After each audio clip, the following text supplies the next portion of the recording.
agrees by? Like, let's say it's a part of our P&L. Like, I want to increase X number of subscriptions. Or is what you're talking about a mandate where the CEO of this health insurance company comes down and says, I want my customers to be 30% smart or healthier in the next 20 years? Or where does that come from? Where you've either seen the most success or you've just seen it happen the most?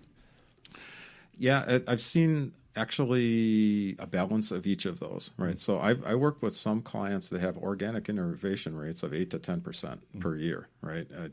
It's stunning, but they live in that space consistently, and these are very mature multi-billion-dollar firms, So this is, so that's one side of it, right? They set a target and they organically grind it out, right? There's other groups that do a great job of saying, let's go take that hill, right? That hill looks like a new product line or a new business group or, whatever goal we want to write around that. Mm-hmm. That can be really effective as well. The thing that I look at the most is that the most successful organizations almost always are of the mindset that we're going to go create a group around that next new thing rather than drag and stretch the existing group around that thing. Okay. And that is a real big proof point. See, I like that analogy you brought up about taking the hill, because I've definitely been brought in after someone has said, let's go take that hill. And then someone showed up and said, no, not that hill. That's not the hill I wanted you to take. You've gone down I'm going to need to bring in some help here because you guys are obviously taking the wrong hill. Is that really come down to just simple communication? Like, how do those sorts of things, how are these things happening in organizations that you've seen where you're being brought in to kind of help split the difference, if you will, to make sure that they are taking the right hill? What are some of the things that are really tripping them up? Is it process? Is it people? Is it all of the above? Yeah, I get hired a lot to do strategy meetings, right, or offsites, things like that. Mm-hmm. And I've come to over the years to do those in a different way than people usually do. Usually, they have pre-reads and come in and you paper the walls and cross things off and dot vote and all that kind of stuff. Mm-hmm. What I found is it's much more important to do the prequel with the strategy team to actually get them all on the same page. So you get them down to maybe 3 or 5 key areas of interest and then take them through the offsite, and they come back with much more realistic expectations and points of emphasis for the hills, right? So part of that is, part of it I think is bad. No, I shouldn't say bad, but somewhat difficult process around how do we choose things. Yeah. Right? How do we choose things? Right. How do we prioritize? How do we prioritize and choose? And I think there's a lot of room in that. I think a lot of opportunity in that, even after all these decades of, how do you do an offsite, right? But secondly, right, once that choice is made and that choice is made or made, then in the review mirror, we wind up taking that choice apart, right? Mm-hmm. So as much as possible, right, if we can do that up front, if we can take our choices apart a little bit up front, we will come up to much, much better decisions. Yeah, at Foundry, when we do those product design workshops with clients, a lot of times we have that pregame call or something along those lines where we do really try to narrow down, okay, what are we going to spend the next couple of days designing, and what are those outcomes? So I think that's really good advice. It's been helpful because, like you said, you get in the room and you can waste a good couple hours just deciding on what good looks like outside of this workshop, right? Right. Yep. No, setting foundations like that, doing any level setting out of the way before you get in the conference room. Right. And that's good advice, not just for somebody who's a consultant, but it's for somebody who's that intrapreneur who's like, I'm going to get some groups together and have our own internal workshop, and I'm going to run it and kind of get everybody on the same page, right? I mean, that's the same type of advice you give that person, right? Yeah. And it's not an easy job. Honestly, it's a more difficult job from an internal leadership standpoint than it is for someone like you or I to come in and help with that. And is that because of just they have a full-time job already?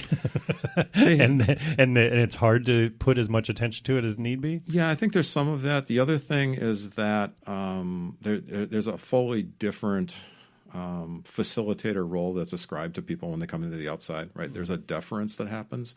And that is really a positive event. It creates a lot of efficiency because, again, that facilitator has no stake other than they want positive event for the organization, but they don't have a stake in the politics. They don't know who's intention with who before they walk into the conference room.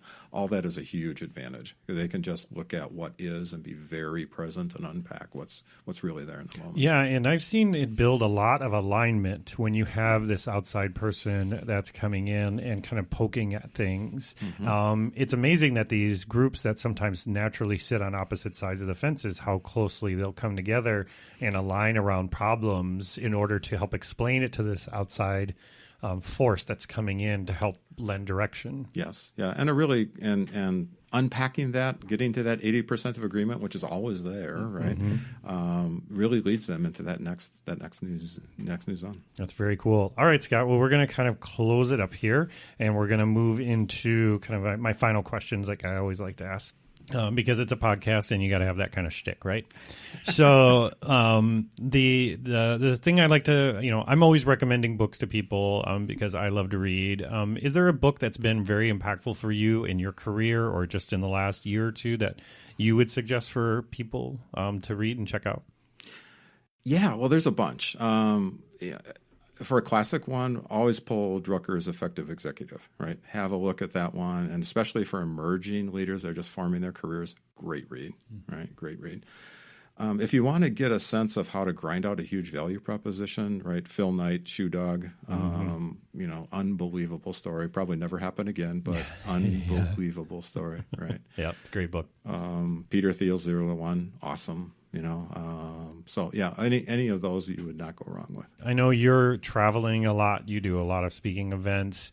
You're doing a lot of consulting. So you're moving around a lot. Is there any tools, apps, application things, hardware, software things that have helped you be more impactful or more successful? Yeah, I think the one thing that I would coach almost everybody to do that I didn't know early in my career, almost everybody needs a CRM of some sort. Mm-hmm. So think that through, make it a light one, but have a CRM that's going to really be different than your Outlook contacts, right? That's going to really help capture things. The other thing from a consulting point of view, I've just picked up a tool called Pipe Drive, very useful tool. It's fascinating what presentation can mean, and I'm talking to an expert in presentation here, right? But it is amazing the difference between a flat file of information and a well presented tool. Tell me some professional career advice that you've received that's been impactful. Yeah, I think the number one thing for most hard-driving technical types is empathy, right? And we see that word written everywhere, but in terms of almost every dimension, leadership, belonging, managing up, everything we've talked about today, that is the number one thing that I would look at.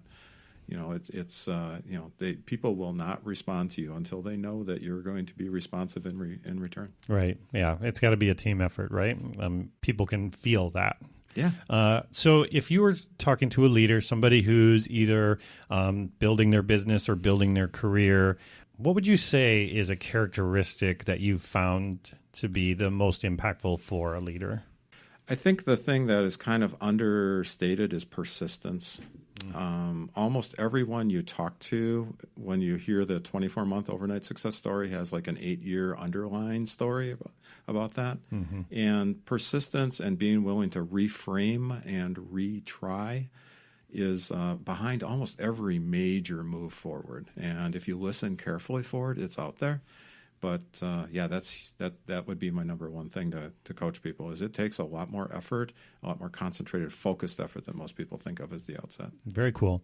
So Scott, if people want to find out more about Scott and they want to learn more about what you're up to and what you're doing, where's a great place to learn more about Scott, to contact you, to continue the discussion? Yeah, no, all the standards at Scott Propp on Twitter. LinkedIn, I'm all over the place, and scottpropp.com. I write a couple thousand words a week. Would encourage people to sign up for the newsletter. And in fact, if you want, we can go ahead and set up a link for an introductory phone call. So that'd be great. Yep. Cool. Well, thanks again, Scott, for coming by. It was an amazing conversation. I know you're a busy guy, but I would love to have you come back on the show sometime later this year. Oh, that would be fun. I would appreciate that. All right. Thanks, Scott. Okay, and that does it for my conversation with Scott.